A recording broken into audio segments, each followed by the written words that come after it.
కరీంనగర్ జిల్లాలో ముందస్తుగా అక్రమ అరెస్టు చేయడం బాధాకరంగా ఉందని ఆటో డ్రైవర్ల యూనియన్ నేతలు ఆవేదన వ్యక్తం చేశారు. అంతేకాకుండా అరెస్టు చేసిన తమ నేతలను నగరంలోని పోలీస్ స్టేషన్లో తరలించారని, దీంతో వారి ఆచూకీ లభించడం లేదన్నారు.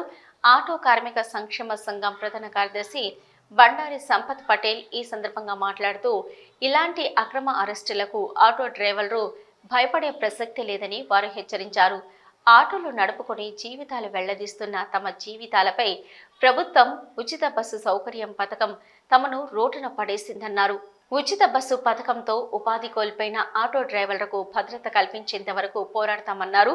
కాంగ్రెస్ ప్రభుత్వం మేనిఫెస్టోలో పెట్టినట్లుగా ఆటో డ్రైవర్లకు 12,000 రూపాయలు, ఆటో డ్రైవర్ల కార్పొరేషన్ ఆటోల ఇన్సూరెన్స్ పైన సబ్సిడీ, ఉచిత బస్సు వలన ఆత్మహత్యలు చేసుకున్న ఆటో డ్రైవర్ల కుటుంబాలకు ఎక్స్గ్రేషియా ప్రకటించే వరకు మా ఉద్యమాలు ఆగవని హెచ్చరించారు. ఈ కార్యక్రమంలో సహాయ కార్యదర్శి సయ్యద్ కాజా, ప్రచార మహమ్మద్ ముద్దసిర్, కార్యదర్శి మౌటం శ్రీనివాస్, ఆటో కార్మిక సంక్షేమ సంఘం నగర అధ్యక్షులు మద్యం రాజేందర్, అడ్డాల అధ్యక్షులు బొగ్గుల మల్లేశం, నెల్లి పెద్దలు, 1 టౌన్ పోలీస్ స్టేషన్లో అంతగిరి సంపత్, కుకట్ల సంపత్, మఠం సాగర్, స్టాండ్ అడ్డా అధ్యక్షులు వాజిద్, ఇస్మాయిల్ పాల్గొన్నారు.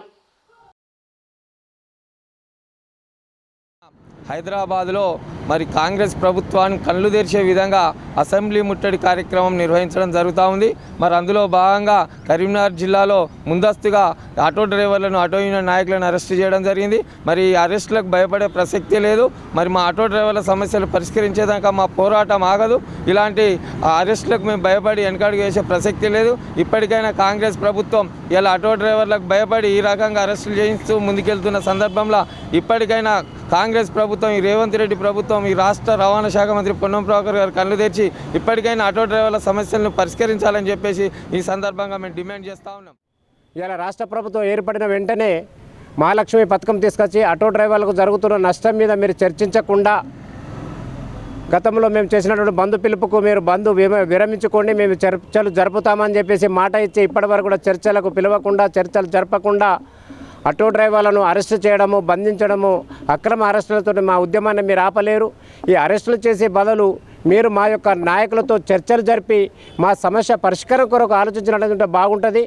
ఇలా ఆటో డ్రైవర్లు ఎంతవరకు నష్టపోతున్నారు? ఆటో డ్రైవర్లు ఆత్మహత్యలు చేసుకుంటా అన్నారు.